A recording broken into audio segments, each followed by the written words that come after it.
Et de nombreuses ONG comme l'UNICEF se battent donc pour la libération de ces enfants, pour les mettre à l'abri et les réinsérer dans la vie. Bonsoir Camille Romain-Desbaux, directrice générale de l'ONG Vision du Monde, qui se bat pour que chaque enfant puisse vivre pleinement sa vie à travers le monde. Avant de les libérer, il faudrait stopper le fléau, mais il ne cesse de croître. Il a été accentué depuis le début de la pandémie.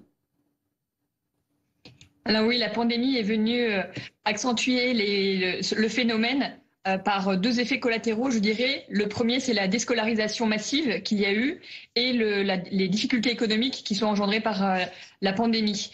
Des milliers de familles se retrouvent aujourd'hui dans des situations d'une telle vulnérabilité qu'elles sont parfois elles-mêmes tentées de laisser leurs enfants rejoindre ces groupes qui leur font des promesses fallacieuses de soins, de nourriture et d'éducation. Donc c'est vraiment la lutte, je dirais, contre cette cause structurelle qui est la pauvreté, qui permettrait de davantage protéger ces enfants du fléau de l'enrôlement dans les groupes armés. Vous confirmez ce chiffre, 426 millions d'enfants qui vivent en zone de guerre actuellement, c'est 70 millions de plus en 2 ans. Oui, l'intensification des conflits et leur multiplication ont effectivement accéléré le nombre d'enfants, augmenté le nombre d'enfants. C'est à peu près 1 sur 5 qui vivent aujourd'hui dans des situations de conflit. Et cela les met bien évidemment à risque d'être enrôlés ou kidnappés pour rejoindre ces groupes armés. Donc ils sont, vous le disiez, enrôlés, kidnappés, mais il y a aussi bien sûr des fois des situations qui amènent les parents eux-mêmes à laisser leurs enfants, ou bien aussi ce sont des fois des orphelins. Alors oui, effectivement, il y a donc la pauvreté. Les familles qui ne peuvent même pas nourrir leurs enfants croient pouvoir rendre service à leurs propres enfants en les confiant à ces groupes qui promettent de prendre soin de ces enfants. Mais il y a aussi des mécaniques de vengeance qui peuvent intervenir et qui vont faire que les familles vont quelque part se sentir fières ou dans une forme de devoir de confier ces enfants à ces groupes armés, alors qu'on sait que ces expériences sont bien évidemment traumatisantes pour les garçons et les filles.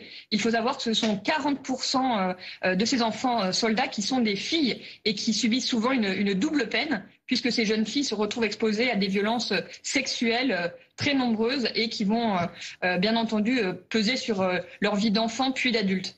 Oui, parce qu'on parlait du terme enfant soldat, c'est un terme en fait générique et vous le disiez, derrière ce mot, il se cache la dure réalité d'une vie quotidienne. Ils sont parfois cuisiniers, porteurs, gardiens, messagers, mais donc aussi pour les filles qui sont des fois forcées à être mariées très jeunes.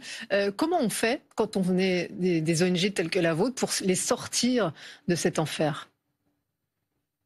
Alors, les associations internationales et le réseau Vision du Monde et le réseau World Vision vont œuvrer avec d'autres acteurs comme les Nations Unies pour faire du plaidoyer auprès des États pour que ce soit eux-mêmes qui prennent soin de leurs propres enfants. Ce sont eux les premiers responsables.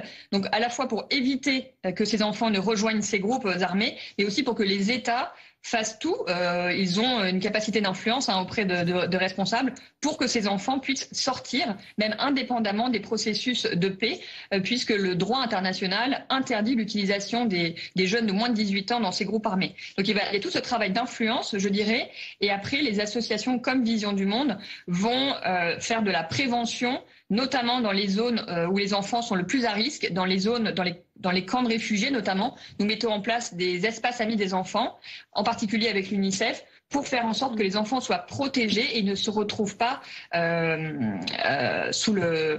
risque en fait, d'être emportés par ces groupes armés. Enfin, je dirais que le gros travail des humanitaires, c'est vraiment de faire en sorte que les enfants aient accès à l'éducation et accès à un minimum de formation professionnelle pour qu'ils ne soient pas tentés de rejoindre ces groupes. Donc je dirais vraiment que notre travail de long terme, notre enjeu, c'est l'éducation et le renforcement de toutes les structures de protection de l'enfance. Voilà, ça c'est le travail de l'ONG Vision du Monde que vous représentez ce soir. Mais bien sûr, on peut aussi agir en parrainant un enfant. Je renvoie les téléspectateurs sur votre site internet. Ils vous trouveront très facilement en tapant sur un moteur de recherche Vision du Monde. Merci beaucoup Camille Romain-Desbaux d'avoir été notre invitée ce soir dans le 23h. Merci encore.